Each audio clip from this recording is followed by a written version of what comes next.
America के साथ trade deal होने के बाद विश्व को और भरोसा हो गया कि जो स्थिरता की एहसास हो रहा था, अब गति का भी एहसास होने लगा है। अब विश्व के लिए शुभ संकेत। आदरणीय सभापति जी, इसका सबसे बड़ा लाभ हमारे देश के नौजवानों को होगा।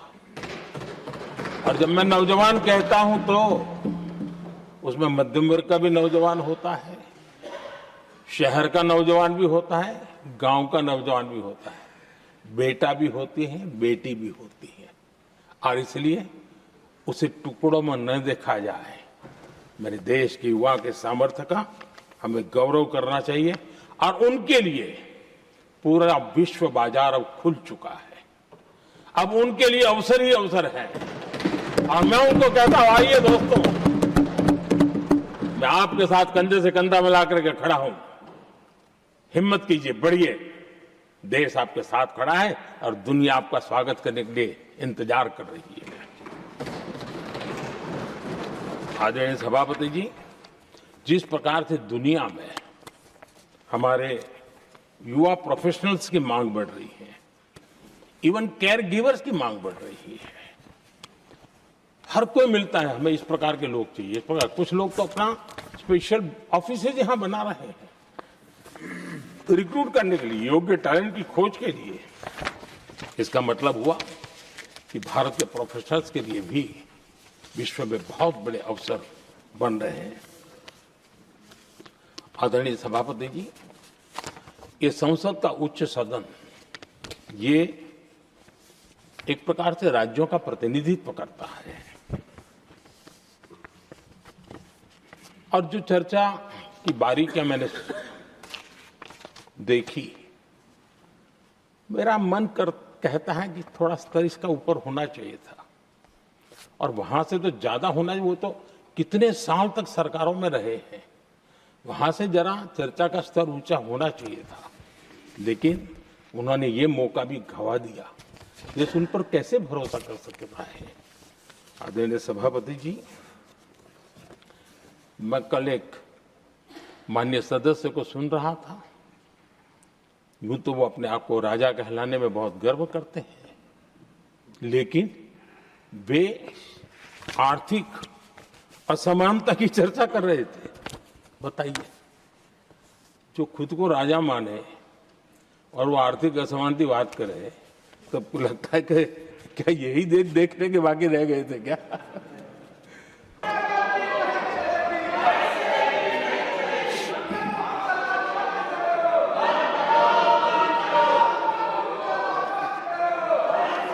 आदरणीय सभापति जी, वर्तमान में अगर हम देखें तो भारत के भाग्य के अनेक सुयोग एक साथ हमें नसीब हुए। ये अपने आप में बहुत ही उत्तम संयोग है, ऐसा मैं मानता हूं। सबसे बड़ी बात है, विश्व के समृद्ध से समृद्ध देश भी बुजुर्ग होते जा रहे हैं। आदरणीय सभापति जी, कल जो घटना घटी,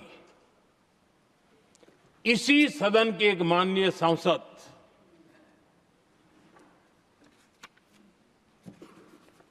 कांग्रेस के शातिर दिमाग जिनका है, ऐसे एक युवराज ने उनको गद्दार कह दिया। अहंकार कितनी सातवें आसमान पर पहुंच चुका है इनका।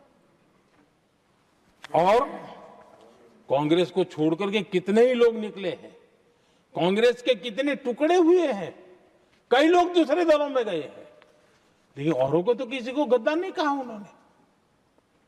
लेकिन कल सांसद को गद्दार इसलिए कहा क्योंकि वो सिख थे। ये सिखों का अपमान था, ये गुरुओं का अपमान था।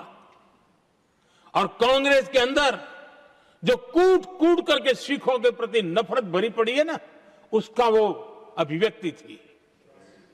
और इसी सदन के माननीय सांसद है वो, और उनको जरा भी दर्द नहीं, वरना आज खड़े होकर के कह सकते थे कि कल जो हुआ इसी सांसद की गरिमा के अनुरूप नहीं था, हमें खेद है, एक शब्द तो बोल लेते। लेकिन सिखों के प्रति उनके मन में जो नफरत भरी पड़ी है, और इसी के कारण उन्होंने कल,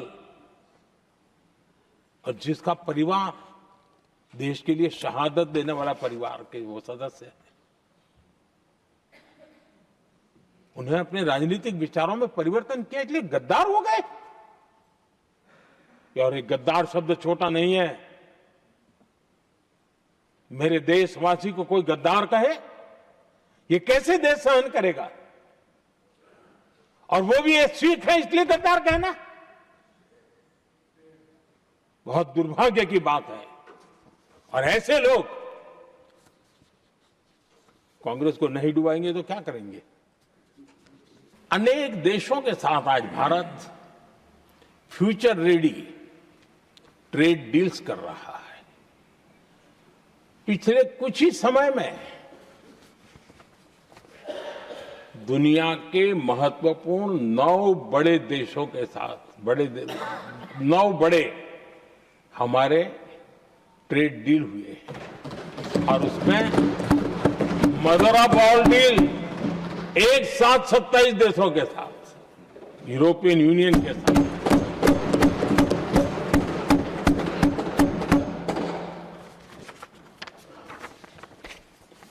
जो लोग थक गए,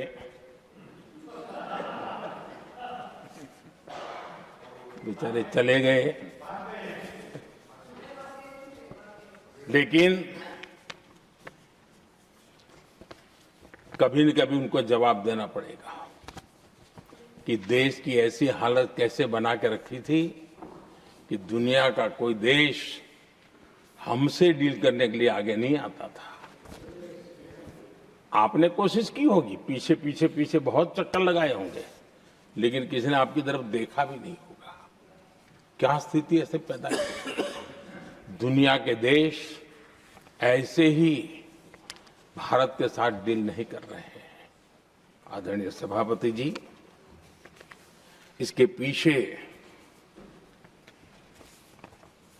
सबसे बड़ी बात, डेवलप कंट्रीज एक डेवलपिंग कंट्री के साथ डील करता है ना, वो अपने आप में भी अर्थ जगत के लिए बहुत बड़ा डील। और मेरे लिए नई बात नहीं है। जब मुझे गुजरात में सेवा करने का अवसर मिला था, तो मैं एक वाइब्रेंट गुजरात समिट करता था, और मेरे लिए गर्व की बात थी कि एक स्टेट, हिंदुस्तान का एक स्टेट, मेरी इस वाइब्रेंट समिट के partner country, develop country Japan हुआ करता था। एक राज्य ने सामर्थ्य दिखाया था, आज मेरा देश है सामर्थ्य दिखा रहा है। और जब मैं जिम्मेवारी जो मिली है उसके तहत, और जिम्मेवारी न मिलती तो भी देश के लिए जीना तुमने सीखा है। हम विकसित भारत की जमीन मजबूत कर रहे हैं, उसको एक ताकत दे रहे हैं।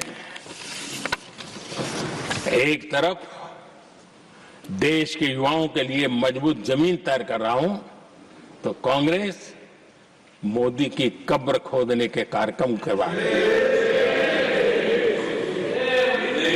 और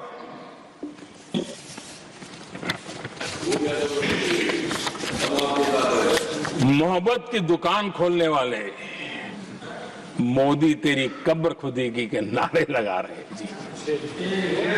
ये कौन सी मोहब्बत की दुकान है जो देश के ही किसी नागरिक के कब्र खोदने के सपने देखती हो? ये कौन सा संविधान से उन्होंने सीखा है जो देश के ही किसी नागरिक के कब्र खोदने की बात करते हो? क्या ये संविधान का अपमान नहीं है? क्या ये मानवता का अपमान नहीं है? क्या ये सार्वजनिक जीवन की मर्यादाओं का अपमान नहीं है? और उनको इसका कोई खेद नहीं है। अगर इसके बाद क्या बयान देंगे, बयान देखो, प्रधानमंत्री राज्यसभा में भी रो रहा था।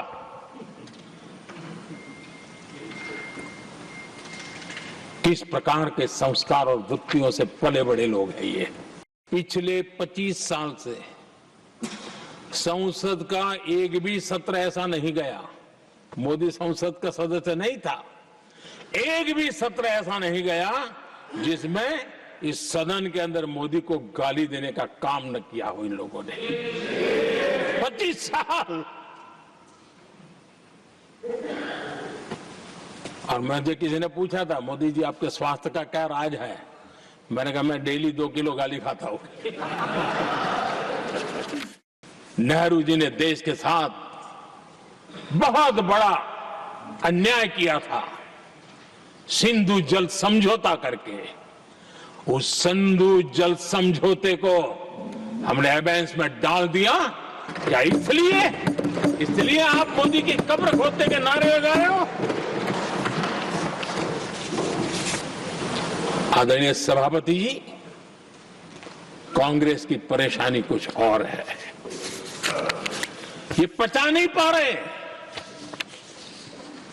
कि मोदी यहां तक पहुंचा कैसे, और उनकी परेशानी बढ़ती जा रही है कि भाई पहुंचा तो पहुंचा, लेकिन अब तक टिका क्यों है? और इसलिए वे एक ही रास्ता उनके लिए बचा हुआ लग रहा है कि मोदी तेरी कब्र खुदेगी।